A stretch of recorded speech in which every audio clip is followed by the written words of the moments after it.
हमारे आने वाले भविष्य के नेता एडवोकेट चंद्रशेखर आजाद जी को कि वे आज इस विशाल जनसभा में संबोधन करने से पहले हमारे आयोजकों ने हमारे महान पुरुषों की तस्वीर मंच के बाईं तरफ रखी है। मैं आदरणीय चंद्रशेखर आजाद जी से अनुरोध कर रहा हूं कि महान पुरुषों की तस्वीर पर पुष्प अर्पित करके आप महान पुरुषों से हम सब लोगों के लिए आशीर्वाद लेंगे, क्योंकि हम सब लोग महान पुरुषों के संघर्ष को आगे बढ़ाने के लिए लगातार संघर्ष कर रहे हैं। मैं नारा लगाऊंगा, बाबा साहब अमर रहें, मानवर कांशीराम साहब अमर रहें, महात्मा ज्योतिबा फूले जी अमर रहें, बाबा साहब अमर रहें, मानवर कांशीराम साहब अमर रहें, आजाद समाज पार्टी जिंदाबाद। साथियों, आपको जिनका इंतजार था, हमारे प्रिय नेता आदरणीय चंद्रशेखर आजाद जी हम सबके समक्ष हैं। मैं आप सब लोगों की तरफ से उनसे अनुरोध कर रहा हूं कि वो आए और अपने विचारों से हम सबको अवगत कराएं। आदरणीय एडवोकेट चंद्रशेखर आजाद जी।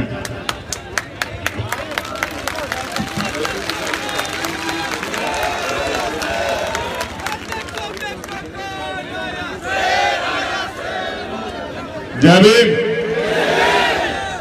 अगले 20 मिनट आप सिर्फ हमें सुनेंगे और अपना दिल और दिमाग यहां रखेंगे।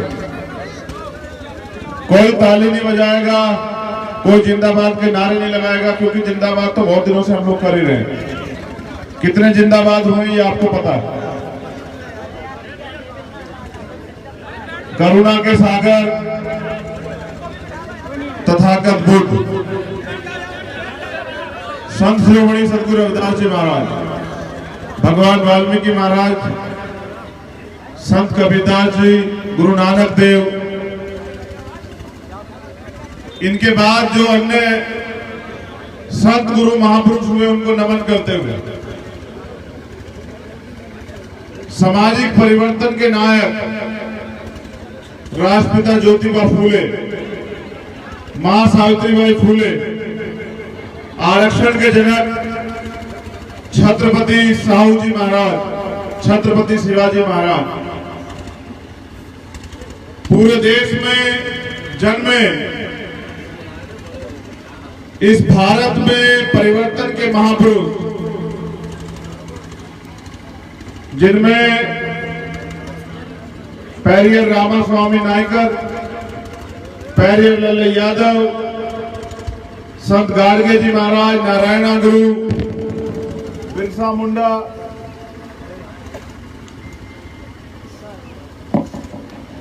बाबू जगदेव प्रसाद कुशवाहा,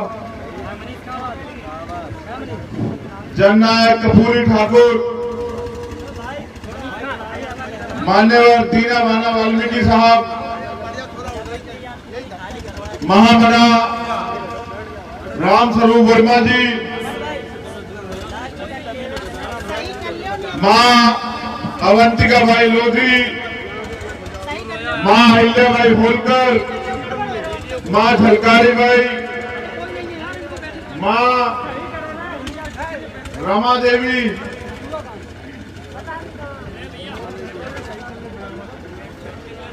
डॉक्टर एपीजे अब्दुल कलाम साहब, कोतवाल धन सिंह गुजर, सर छोटू राम, चौधरी चरण सिंह जी, परम पूजनीय विश्व रत्न डॉक्टर बाबा साहब अम्बेडकर, मेरे गुरु, मेरे आदर्श मान्यवर साहब श्री काशीराम, और इस देश की आजादी में अपने प्राणों का बलिदान देने वाले शहीद आजम सरदार भगत सिंह, सरदार उधम सिंह, शहीद करतार सिंह सराबा, अशफाकुल्लाह खां, एक और सामाजिक परिवर्तन के बुलंद आवाज महाराजा टीपू सुल्तान, आज औरैया की इस क्रांतिकारी धरती पर उपस्थित बाबा साहब अम्बेडकर और मान्यवर काशीराम साहब के आंदोलन के जिम्मेदार सिपाहियों, इस सभा में उपस्थित नौजवान साथियों, बुजुर्गों, मेरे दाहिनी तरफ उपस्थित मातृशक्ति, छोटी बहनों, बड़ी बहनों, माओ, आप सबका भी धन्यवाद। आज एक ऐतिहासिक दिन है, 14 अक्टूबर 2021, 14 अक्टूबर 1956, एक ऐतिहासिक दिन। तमाम तरह के सुधारों के प्रयास के बाद जब बाबा साहब अम्बेडकर इस देश की व्यवस्था में धर्म में कोई सुधार नहीं कर पाए, असमानता और भेदभाव के जीवन से तकलीफ को महसूस करते हुए जब ये समझ गए कि इसमें कोई परिवर्तन होने वाला नहीं है, तो 14 अक्टूबर 1956 को बाबा साहब ने बौद्ध धर्म की दीक्षा ली। आज धर्म चक्र परिवर्तन दिवस भी है और आज औरैया की धरती पर आने का मौका भी मिला है। हम भी लंबे समय तक एक व्यवस्था में, एक दल में सुधार करने का प्रयास करते रहे, उनसे मांग करते रहे कि यह आंदोलन जो राष्ट्रपिता ज्योतिबा फूले ने शुरू किया, छत्रपति साहू जी महाराज ने शुरू किया, जिसको उनके जाने के बाद बाबा साहब अम्बेडकर ने चलाया, बाबा साहब अम्बेडकर के जाने के बाद माननीय साहब श्री काशीराम ने चलाया, जिस आंदोलन में वंचित वर्ग के लोगों को भी ताकत का एहसास हुआ, उनके नेता बने, उस आंदोलन में काफी सुधार करने का प्रयास हम लोग करते रहे। और जब प्रयास सफल नहीं हो पाया, वो लोग अपनी बात पर अड़िग रहे, तो 15 मार्च 2020 को आप सब लोगों के मार्गदर्शन में आजाद समाज पार्टी काशीराम की घोषणा हम लोगों ने की और उत्तर प्रदेश में 2022 में चुनाव, उस चुनाव को मद्देनजर रखते हुए पहली रैली इसी तारीख में उत्तर प्रदेश के अंदर हमने करने का काम किया कि जिस गली सड़ी व्यवस्था में हम सुधार नहीं कर पाए, उस व्यवस्था को छोड़ के भीम आर्मी और आजाद समाज पार्टी के क्रांतिकारी साथियों के हौसले, मनोबल और संघर्ष को देखते हुए हम लोग उत्तर प्रदेश की जनता को अपनी ताकत का एहसास कराए और उत्तर प्रदेश में एक नया सवेरा लाने के लिए जंग का ऐलान करें, बहुजन समाज के लोगों को शासक बनाने के लिए 14 अक्टूबर 2021 को हमने औरैया की धरती से इस आंदोलन की घोषणा की है, क्योंकि आजाद समाज पार्टी एक राजनीतिक दल से पहले एक मिशन है, जिसका अंतिम लक्ष्य इस प्रदेश में नहीं देश में सत्ता के सहारे से व्यवस्था परिवर्तन करना है, जिस व्यवस्था में हजारों साल से एक व्यक्ति पैदा होते ऊंच हो जाता है, एक व्यक्ति पैदा होते नीच हो जाता है, जहां कर्म को मान्यता नहीं दी जाती, जहां धर्म पे, जाति के आधार पर व्यक्ति का आकलन होता है। मैं ये समझता हूं कि बाबा साहब अम्बेडकर ने संविधान बना के इस देश में समानता का बिगुल फूंका, ब्लूप्रिंट बनाया, लेकिन अपने अंत समय में उन्होंने इस बात को भी कहा था कि जब तक इस देश के संविधान को चलाने वाले हाथ ईमानदार नहीं होंगे, उनकी नीति और नियत अच्छी नहीं होगी, अंतर संविधान बुरा साबित होगा। आज संविधान है, हक अधिकार है, लेकिन आज भी गैर बराबरी, अन्याय, अत्याचार बड़े पैमाने पर जारी।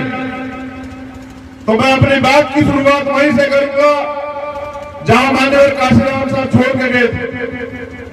बैकवर्ड, पिछड़ा वर्ग के लोगों को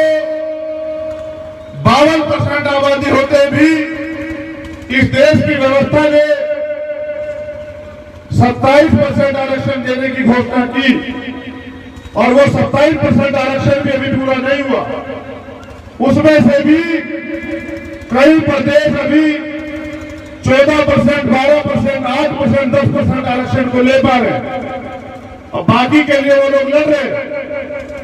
और बड़े पैमाने पे पिछड़े वर्ग के लोगों को जातिगत जनगणना कराने की एक मांग आज पिछड़े वर्ग के लोगों में घर बना रही है, जगह बना रही है, एहसास करा रही है कि अब समय आ गया है कि पिछड़े वर्ग के लोगों की जातिगत जनगणना होनी चाहिए।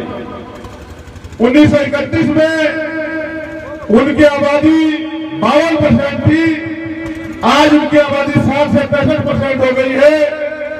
कौन लोग हैं जो इस व्यवस्था में पिछड़े वर्ग की जातिगत जनगणना का विरोध कर रहे हैं?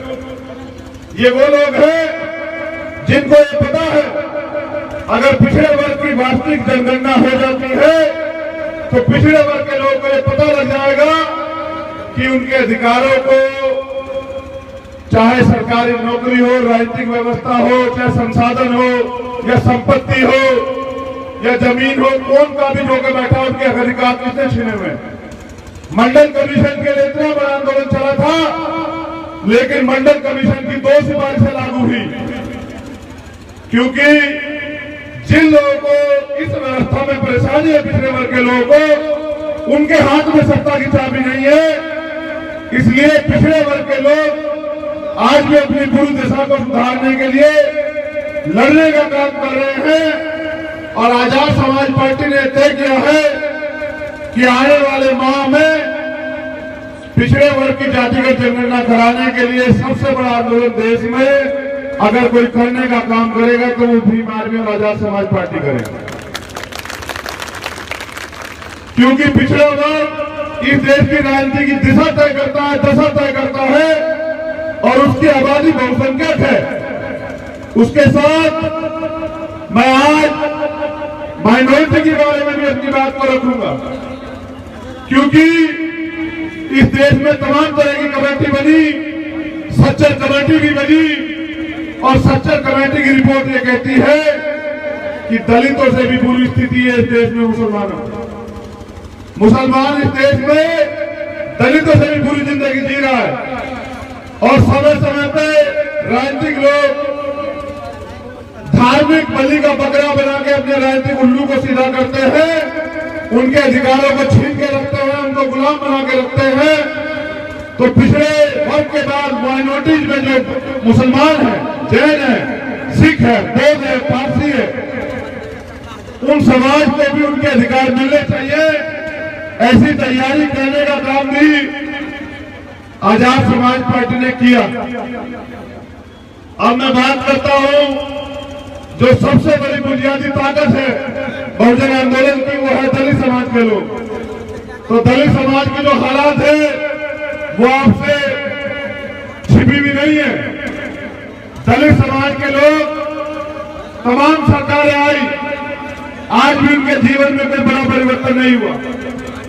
जैसे वो लोग पहले रहते थे ऐसे ही आज रह रहे हैं। मेरी माताएं बहनें यहाँ हैं, नौजवान यहाँ हैं।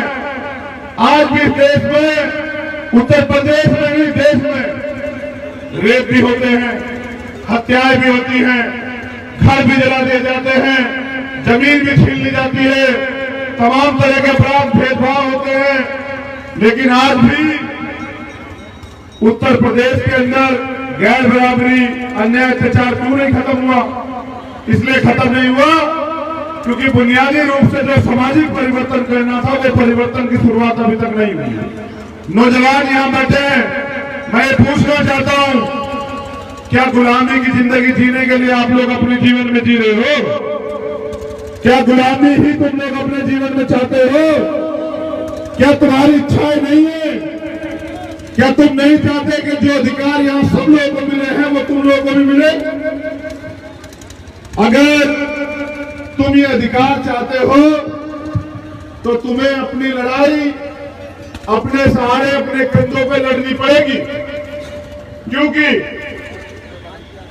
हमने तो संकल्प लिया है, वचन लिया है कि जब तक हम दबे कुचले लोगों को, इस देश के वंचित वर्ग के लोगों को, गरीब लोगों को बराबरी का दर्जा नहीं दिला देते, उनके अधिकार नहीं दिला देते, हम तो चैन से बैठने वाले नहीं है। और इस लड़ाई को, लेकिन मैं समझता हूं कि अब काशीराम साहब ये कहते थे कि बोलने से कुछ नहीं होगा, अब समय आ गया है कि रिजल्ट देना पड़ेगा। अब समय आ गया है कि बोलने से ज्यादा करने की जरूरत होगी है। तो मैं ये बताने के लिए औरैया की धरती में हूं कि आप किसी से कमजोर नहीं है। आपके अंदर भी वो ताकत है जो तमाम लोगों पे है। बाबा साहब अम्बेडकर ने संविधान दिया है, संविधान में बराबरी के हक है, अभी लोकतंत्र है। ये भारतीय जनता पार्टी की सरकार उत्तर प्रदेश में और देश में जिस तरह से सरकारी तंत्र का, सरकारी मशीनरी का दुरुपयोग कर रही है, जिस तरह से लोकतंत्र का, संवैधानिक मूल्यों का हनन कर रही है, जिस तरह से जितने सरकारी डिपार्टमेंट है उनका निजीकरण कर रही है, आने वाला कल ऐसा होगा कि न सरकारी डिपार्टमेंट होंगे, न सरकारी नौकरी बचेगी। जब सरकारी नौकरी नहीं बचेगी तो तमाम तरह का प्राइवेट सेक्टर आ जाएगा, और प्राइवेट सेक्टर में आरक्षण व्यवस्था नहीं है। थोड़ी बहुत कामयाबी, आगे बढ़ने का अधिकार आपको मिला तो आरक्षण की वजह से मिला। ये सरकार जानबूझ के षड्यंत्र करके आरक्षण खत्म कर देना चाहती है। कोई इनके खिलाफ लड़ने को राजी नहीं है। अगर कोई लड़ रहा है, विपक्ष की भूमिका अदा कर रहा है, तो वो आजाद समाज पार्टी और भीम आर्मी के लोग हैं। ऐसे सभी क्रांतिकारी साथियों को मैं जमीन करता हूं। लेकिन मैं ये कहना चाहता हूं, तथागत बुद्ध ने भी कहा है कि हर समस्या के पीछे कोई कारण होता है, और जब समस्या आपको पता होगी तभी निवारण होगा।